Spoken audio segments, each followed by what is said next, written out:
രാവിലെ എഴുന്നേറ്റ് അടുക്കളയിൽ ചെന്നപ്പോൾ കണ്ട കാഴ്ചയാട്ടോ ഇത്. മാവെല്ലാം പുളിച്ചു പൊങ്ങി പുറത്തു പോയിട്ടുണ്ടായിരുന്നു. വേഗം തന്നെ ഞാൻ സാമ്പാറിനുള്ള പരിപ്പെല്ലാം കഴുകി വൃത്തിയാക്കി അടുപ്പയിലേക്ക് വെച്ചിട്ടുണ്ട്. പേരിന് മാത്രമാട്ടോ സാമ്പാർ. ഇതിൽ പകുതി കഷ്ണങ്ങളൊന്നുമില്ല. എൻ്റെ കയ്യിലിരുന്ന 2 ക്യാരറ്റും ബീട്രൂട്ടും കിഴങ്ങും സവോളയൊക്കെ വെച്ചിട്ടാട്ടോ ഞാനിന്ന് സാമ്പാർ ഉണ്ടാക്കുന്നത്. ഇന്നലെ രാത്രി തന്നെ ഞാൻ സാമ്പാറിനുള്ള കഷ്ണങ്ങളെല്ലാം അരിഞ്ഞ് ഫ്രിഡ്ജിൽ വെച്ചിട്ടുണ്ടായിരുന്നേ. രാവിലെ അതെടുത്ത് തണുപ്പ് മാറാൻ വേണ്ടി വെക്കുന്നുണ്ട്. ഇതാണ് എൻ്റെ കയ്യിൽ ആകെയുള്ള കഷ്ണങ്ങൾ കേട്ടോ. പരിപ്പ് വേകുന്ന സമയം കൊണ്ട് വേഗം തന്നെ ഞാൻ ഇവിടെയെല്ലാം ഒന്ന് ക്ലീൻ ചെയ്യുന്നുണ്ട് കേട്ടോ. ചില ദിവസങ്ങളിൽ മാവ് ഒട്ടും പുളിക്കത്തുമില്ല, ചില ദിവസങ്ങളിൽ പുളിച്ച് പൊന്തി പോവുകയും ചെയ്യും. എന്തൊരവസ്ഥയാലേ. അങ്ങനെ ഞാൻ പെട്ടെന്ന് തന്നെ അവിടെ എല്ലാം ക്ലീൻ ചെയ്തു. അപ്പോൾ ചോറിനുള്ള വെള്ളം ഞാൻ പെട്ടെന്ന് തന്നെ അടുപ്പിലേക്ക് വെക്കുന്നുണ്ട്.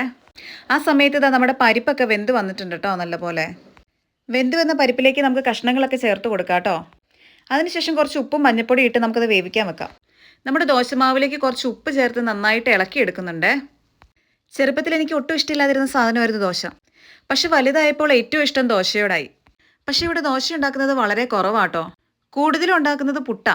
താമസിച്ചെഴുന്നേക്കുന്ന ദിവസങ്ങളിലൊക്കെ ആണെങ്കിൽ മുട്ടയും പഴവും പുഴുങ്ങും.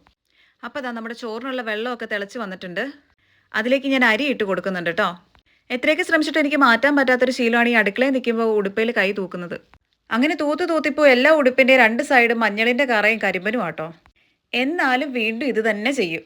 അങ്ങനെ നമ്മുടെ സാമ്പാർ ഞാൻ കുക്കറിൽ നിന്ന് ചട്ടിയിലോട്ട് മാറ്റിയിട്ടുണ്ട് കേട്ടോ. അപ്പോഴേക്ക് നമ്മുടെ ചോറ് തിളച്ച് വന്നിട്ടുണ്ട്. ഞാനത് പെട്ടെന്ന് തന്നെ റൈസ് കുക്കറിലോട്ട് എടുത്ത് അടച്ച് മാറ്റി വെക്കുന്നുണ്ട്.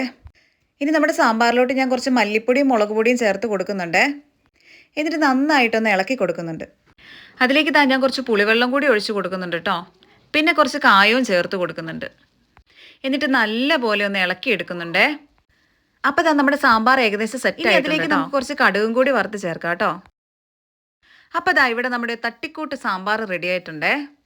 താളിച്ചതും ചേർത്ത് നല്ല പോലെ ഒന്ന് ഇളക്കി കൊടുക്കുന്നുണ്ട് കേട്ടോ. ഇനി നമുക്ക് പെട്ടെന്ന് ദോശ ചുട്ടെടുക്കാം. ഞാനിവിടെ നമ്മുടെ സാധാ ദോശയാട്ടോ ചുടുന്നത്. അപ്പം ഞാൻ ദോശ ഒരു സൈഡ് മറിച്ചിടുന്നുണ്ട്. ചുട്ട ദോശയെല്ലാം ഞാൻ പെട്ടെന്ന് തന്നെ ഒരു പ്ലേറ്റിലോട്ട് മാറ്റുന്നുണ്ട് കേട്ടോ.